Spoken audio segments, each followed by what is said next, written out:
This lesson is going to teach you about nomenclature for acids.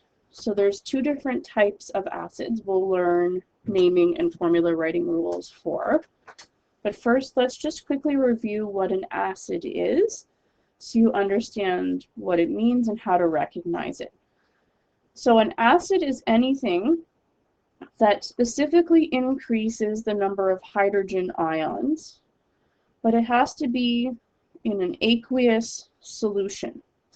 If you remember, aqueous, the symbol for it is AQ, and what that means is it's dissolved in water. So anything that makes hydrogen ions when it's dissolved in water will be an acid. And you always have to have that AQ beside the formula to make it an acid. If the AQ isn't there, then the nomenclature will be different. So we're going to start off with the more simple acids first, your binary acids. So if you remember that word binary, it means two. So here these are elements made up of, these are compounds made up of two elements. You've got hydrogen and you have an anion. An anion, remember, is a negatively charged ion. So it can be chlorine, fluorine, bromine, iodine, sulfur, etc. But those few elements there are ones that are definitely common. Acids always have to have hydrogen in the formula because that's where the hydrogen ions come from. But binary ones are a little bit more simple. So, what are the naming rules? We're going to go over them first, and then we'll look at it with an example, and then try some problems out.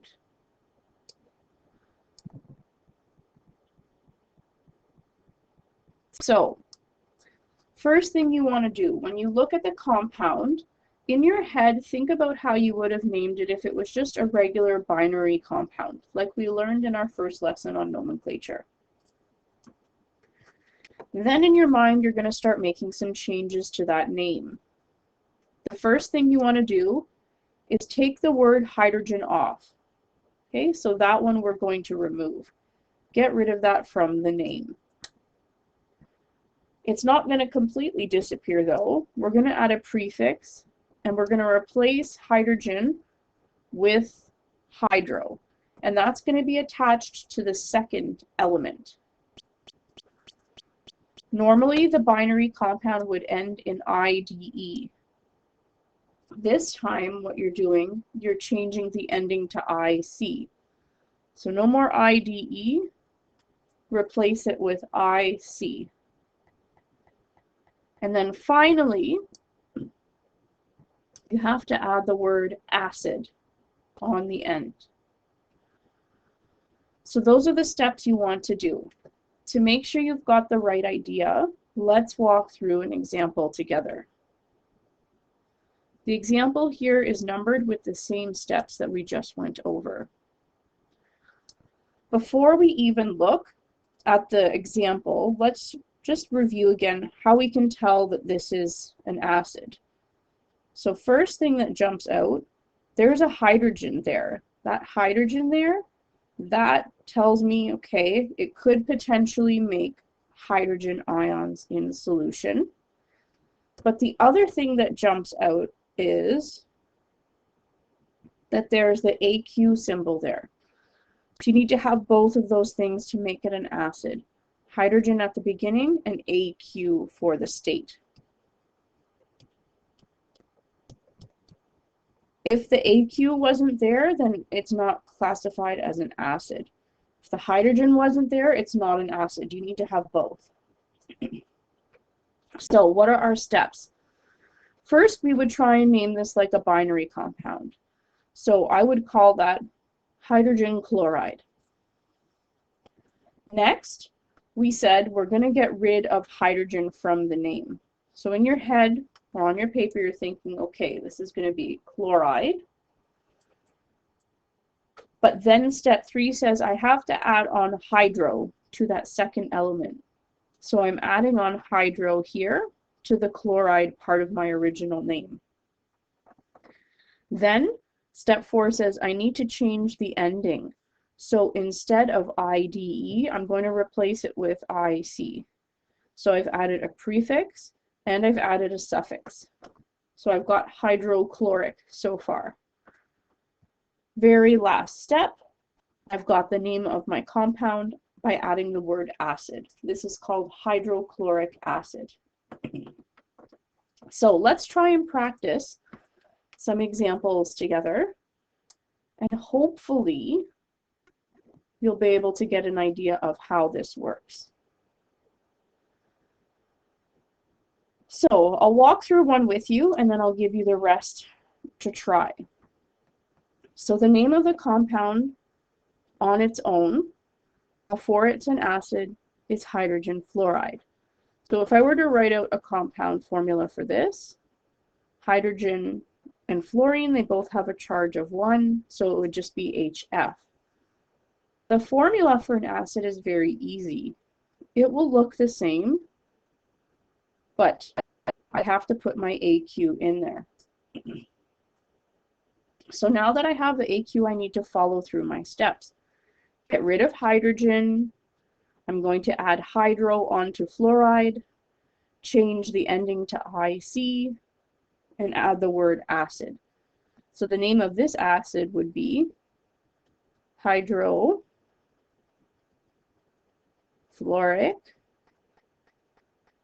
acid. So there are a few more that you could try. So why don't you try these ones? See how you do.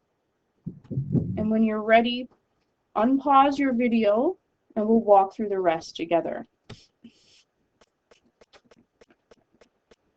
All right, let's take a look at the rest of these examples here. So this is the one that we just saw up above, so we can review that one first. If I were just to name this based on regular binary rules, this would be hydrogen chloride. Its formula is the same but with AQ, and the name hydrochloric acid. Next up, here I'm given a name of an acid. Now I have to figure out the rest. So when I see the prefix hydro, I know there's hydrogen at the beginning. Then I think bromic. So bromic, with the prefix hydro, is telling me I have a binary acid. So it's hydrogen with bromine. Both of these have a charge of 1. So their formula would just be HBr. And then I need to add the AQ in there. If I were just dealing with a regular compound, formula is the same but without the AQ. And this would be hydrogen bromide. Next up, HI. If I were to just name this, it would be hydrogen iodide. If it's an acid, again, my formula stays the same, but I put an AQ. Then I've got to go and name it. So it's going to start with hydro.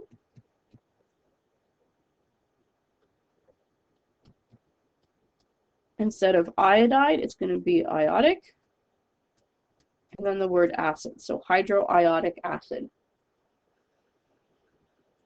Last one up, hydrogen sulfide. Formula for hydrogen sulfide should be H2S. Sulfur has a charge of 2 and hydrogen has a charge of 1. So when you crisscross it, you get H2S. Acid formula for this one, same thing, but just add AQ. And then we go and name it. Hydros are prefix. Hydrosulf.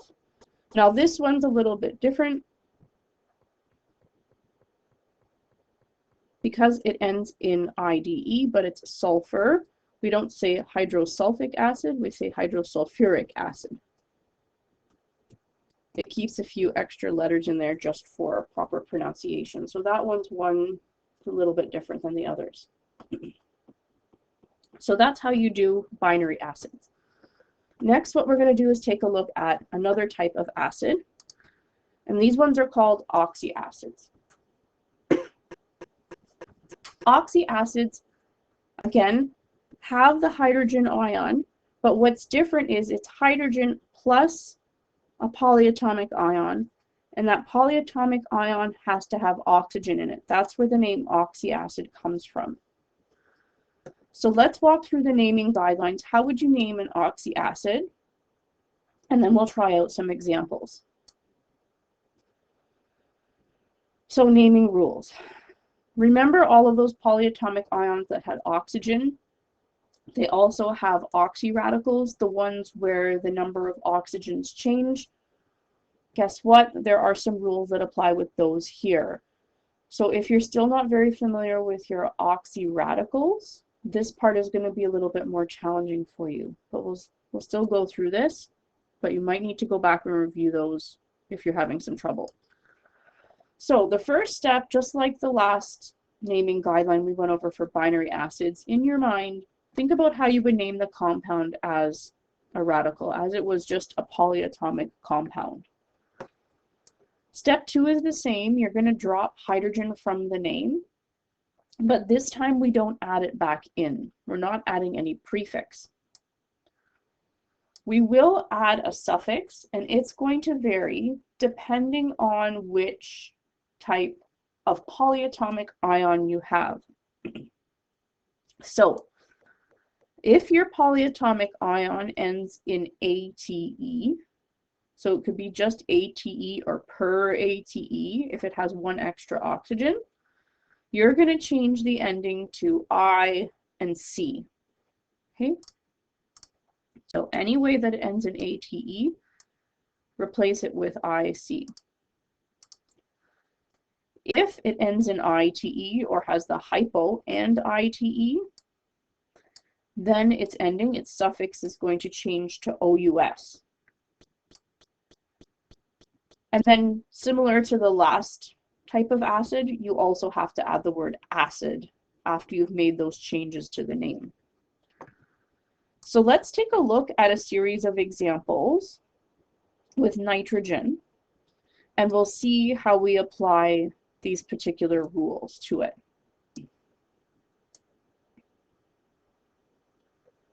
So we're going to look at these 4. And these 4 are a series with hydrogen and the nitrate ions, and they're radicals. So let's try and name the compounds first over here. The one that's highlighted in gray is the one that has your base ion in it, hydrogen nitrate.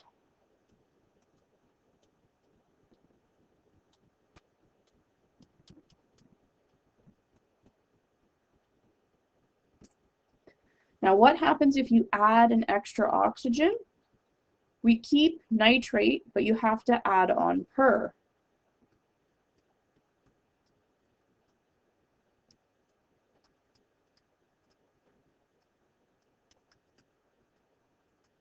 So this is hydrogen pernitrate. Now the other 2 that are there, those are ones that lose oxygen. So it goes from 3 to 2 or 3 to 1. So it's still a hydrogen, but if we lose one oxygen, we have nitrite instead. If we lose 2 oxygens, then we have to have hypo and nitrite together.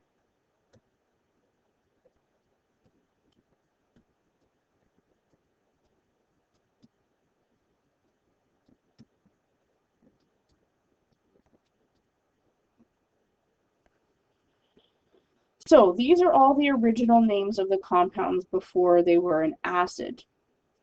So now what we're going to try and do is write down the formulas and how the name changes. The formula is the easy part, so let's just get that out of the way. All of the formulas stay the same, But again, what you need to do is just add on AQ.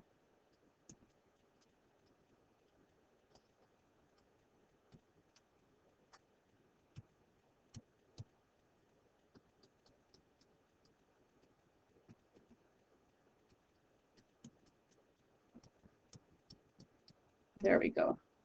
Okay. But now let's take a look at how the naming works. And let's start with our base one here first, hydrogen nitrate. So we said we're going to drop the word hydrogen completely from the name. Next, we're going to look at the ending. Since this one ends in ATE, my rule up here says I have to change it to IC.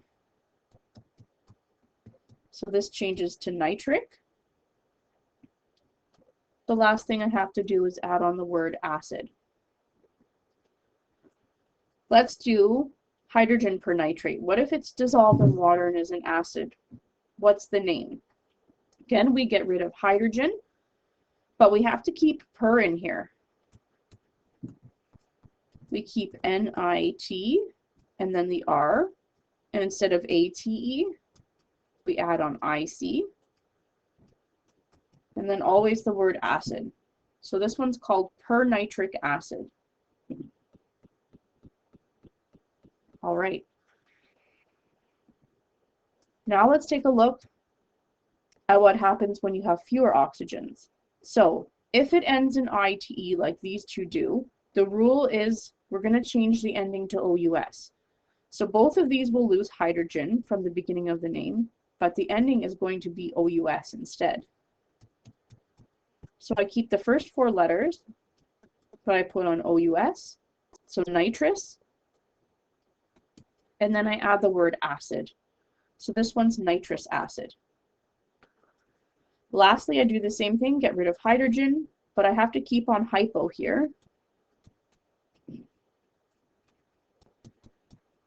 NITR, and then I replace the ITE with OUS. And then the word acid.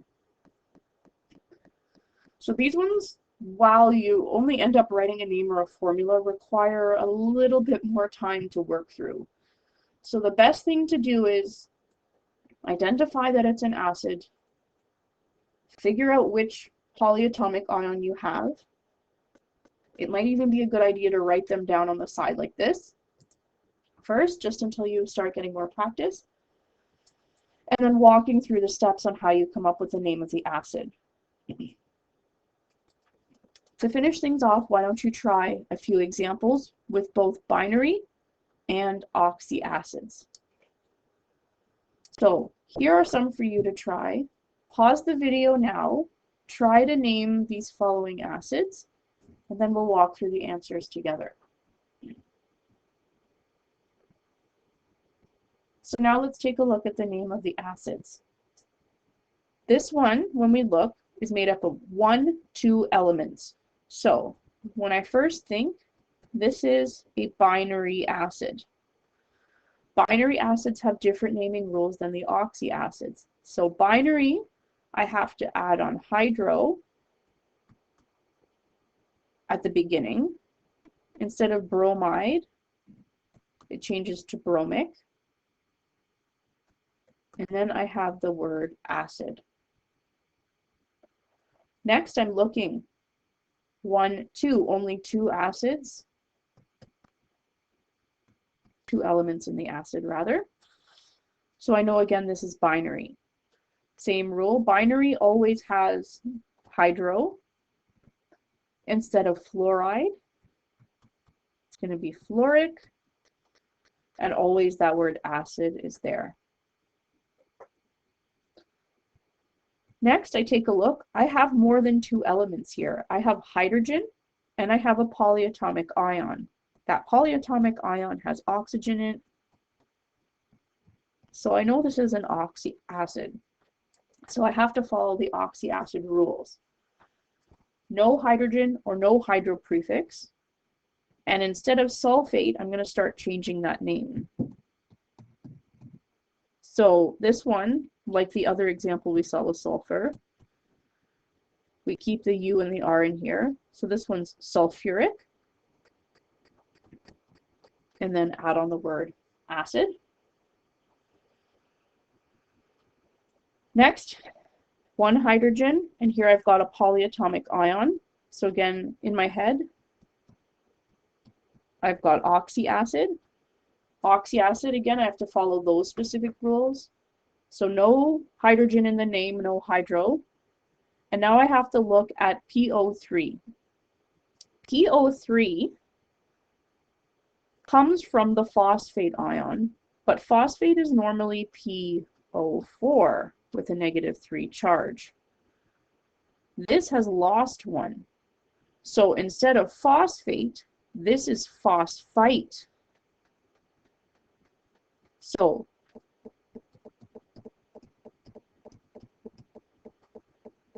normally this would end in ITE if it wasn't the acid, but since it is, ITE endings change to OUS.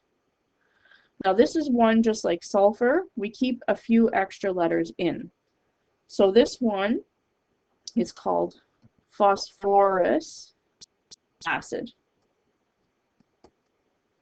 The ones with the F's and PH have a little bit more left in for the naming, but most of them you just change the ending and you don't have to do anything like this. Last one down here, hydrogen and another polyatomic ion. So again, I have to think oxyacid and follow those rules. Nothing with hydrogen goes in the name. This one, when I go and look on my polyatomic ion list, it belongs to the family of chlorate ions. But that's not chlorate, because if you look, there's only one oxygen here, and here there's 3. So this ion here has lost 2. This is the hypochlorite ion. So I know I need to keep hypo. And instead of ITE ending here, it changes to OUS. So this one's hypochlorous acid. So out of all the nomenclature, this one tends to be the most tricky because you have to be comfortable with binary compounds, polyatomic ions, all of the oxy radicals, and then know the acid rules on top of it. So this one, make sure you really pay attention and are really careful what's given to you and how to name it and which type of acid you have so you're following the right rules.